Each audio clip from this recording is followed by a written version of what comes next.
If you want to learn about anything supernatural, healing, deliverance, anything you see my prayers on, I got a great book for you. It's going to be amazing. It's called the Bible. If you're looking for any information on any subject, I would say go to the Bible first. It's easier than you think, I promise. Let me give you a little story. So I grew up in groups, around groups, and hearing teachings that believed in miracles and supernatural things, but we didn't see it happen that often. It happened, it was rare, but it happened. And there were always stories about, hey, well, this 50 years ago, this used to happen all the time, et cetera, et cetera. And so I would really study. I was like, why isn't this stuff happening? Why are we seeing this, every day? This should be an everyday thing. And so I went back and I was like, I heard all these teachings. I read all of these books. I listened to all these teachings. That's why a lot of times people say, hey, have you tried this? I'm like, yes. I don't want to put anybody down, but yeah, I've looked through that. I know where they're coming from on that. And, they contradict this person, that person. Like, what's the truth? And so I did something really crazy. Went back and looked in the Bible. So I opened up the New Testament, and everywhere I could see anything about healing, casting out demons, faith, I marked it in orange, okay? Went through the whole New Testament like that. Everything that I could find, marked it in orange. And then I began to study and meditate on those scriptures.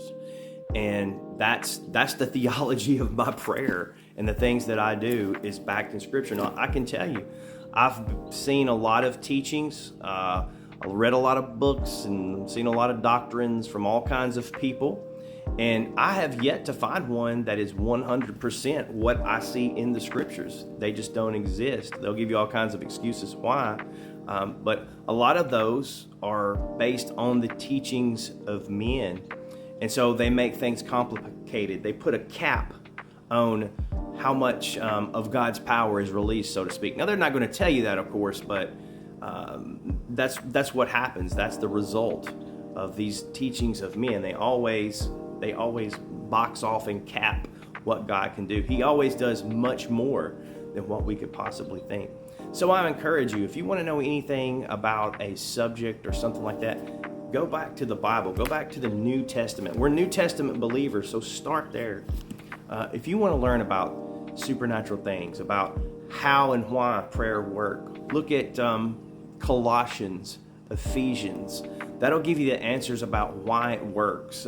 Maybe even Romans to some extent. If you want to look at how to do it, look at the Gospels. Look at Mark's a good place to start. Look at Acts, and you'll see how the disciples put into operation the theories, the theologies that are taught in like Colossians and Ephesians. And by all means, go deeper than that. But I'm saying that's a great place to start if you want to learn about supernatural things. So I hope that helps you. It's surprising when you get into the Bible and you're like, I'm going to be just biblically based. I'm just going to go by what this says.